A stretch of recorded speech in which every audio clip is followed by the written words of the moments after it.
Hey everyone, my name is Nick McFadden, and welcome back to Games Over Budget, the show where I provide you wealthy gamers with a few recommendations on how to spend your piles of gold.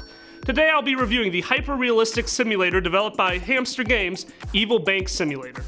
Honestly, this game really isn't titled correctly. Everything you can do in this game is 100% ethical and legal.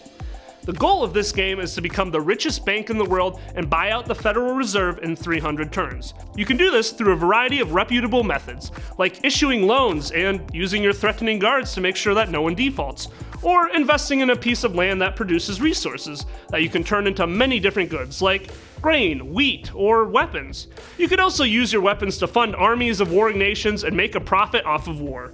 Pro tip, you can get war-torn real estate for dirt cheap and flip it to make a nice profit. Like I said, completely reasonable and ethical. No problems at all. To grow your bank, you will need to continually upgrade your buildings to hold more staff. Each staff member allows you to increase the volume of loans that you can act on or the investments that you can purchase. Other staff members can improve your guard's ability to get your rightful money, or your ability to curry favors with local lords in order to spur certain industries. Sometimes you can curry so much favor that countries will go to war upon your request. Build a strong enough presence in one region, you can spend your gold to open up a second location in another region.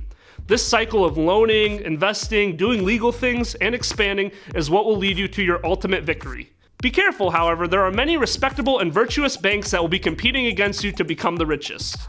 You want to make sure that you crush your enemies to a pulp to make sure there is no chance that they can usurp your banking empire, by any means necessary.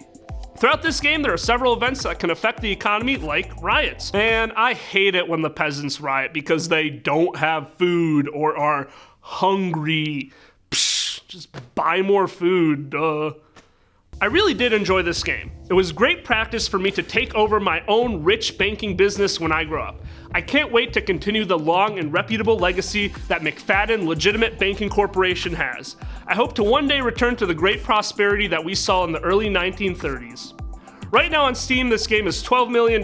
This is a drop in the bucket for most people out there, so you might as well get it. Can't hurt, right? Well, I'm gonna go hop in my Lambo and go to sleep on my pile of cash. But until then, if you got any luxurious games for me to review, make sure to tweet me at ZTVGoofingOff using the hashtag GoAb. Until next time.